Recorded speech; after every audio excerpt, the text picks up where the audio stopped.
Welcome back, crew. I hope everybody had a fantastic Christmas and everybody's ready to bring it in hot for 2024, just like some of the things we'll see in this week's episode of Boating News of the Week.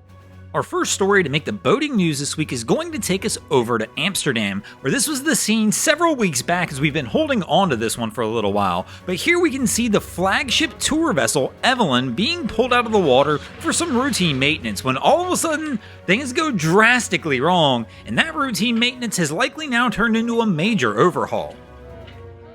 As the crane was attempting to lift the vessel out of the water, it had a major mishap as one of the footings on the crane actually went through the concrete at the quay, causing the whole thing to start to list, then eventually causing the boat to slide out of the slings and back down into the water as we see here. Now, fortunately in this situation, everybody was okay and no injuries were reported. If the boat hadn't have slipped out of the slings, it's very likely that the crane could have continued to list and actually fell over into the river as well, and things could have been a lot worse. But as we can see, things are pretty bad for the Evelyn as it sits about 3/4 of the way sunk in the canal.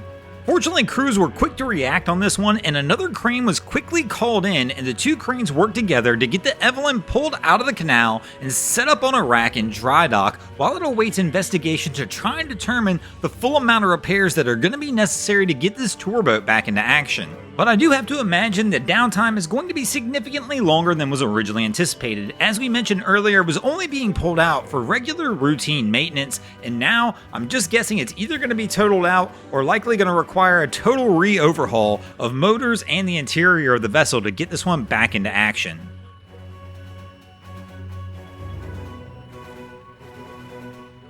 Our next story to make the boating news this week is going to take us over to the South China Sea, where this was the scene just a few weeks back, where the Philippines is claiming that a Chinese Coast Guard vessel wound up assaulting 3 Philippine vessels with a water cannon. According to Philippine authorities, 2 Philippine Coast Guard boats and 1 cargo resupply boat were en route to 2nd Thomas Shoal in an effort to try and resupply troops who were stationed there when all of a sudden, unprovoked, a Chinese Coast Guard vessel began using its water cannon to spray down the boats and also began ramming the vessels, and in the end, causing severe engine damage to one of the Philippine boats, which wound up having to be towed back to shore. This is just another incident in many incidents that have occurred over the last several months as the two are in a standoff over disputed territories and land in the South China Sea. But things are really starting to pick up with this one because it feels like almost every other week now we're seeing something very similar to this happening over there. Our next story to make the boating news this week is going to take us over to Turkey, where this was the scene just a little over a week ago when a super yacht yard in Turkey wound up losing its floating dry dock. According to local reports from officials, the floating dry dock was at a repair and construction yard and wound up going down during a docking procedure. The 145-meter dock belonged to a company called Yachtly, which is a repair and build yard in the area. Incident occurred as the company was trying to load a yacht onto the dock that was there for scheduled repairs when all of a sudden things went awry, as we see in the images here. Now, fortunately, the yacht was able to back off the dock before the full incident occurred, and all 24 people who were working on the dock at the time were successfully rescued without incident.